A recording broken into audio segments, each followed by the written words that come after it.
Hi, this is Brian from Blend Marketing with another tourism marketing tip. Today's tip is about watching your baselines. Your website traffic increased 20% year over year. Is that good? Or maybe your traffic decreased 20% year over year. Is that bad? The answer is that it depends.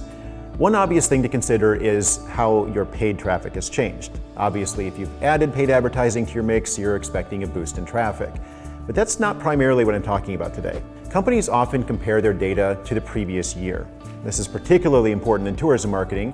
You don't want to compare June to May in most cases. You're probably already comparing this June to last June.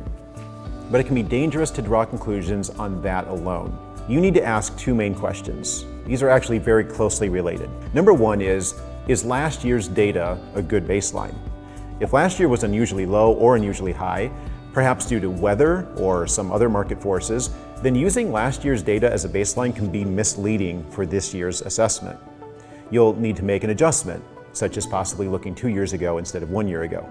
But secondly, has market demand shifted? Again, this is related to the previous point.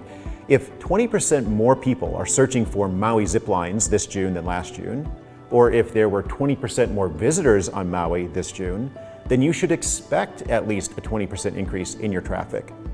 So now, instead of 20% looking like something to celebrate, it's the expectation.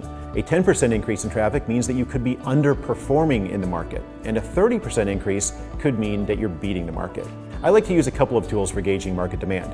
The first is Google Search Trends. We have a tool that taps into Google Search Trends to let you easily compare data from the last few years, month by month.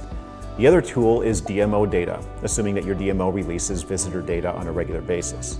So as you're evaluating the effectiveness of your marketing, don't just use last year as a baseline. Keep an eye on market demand as well.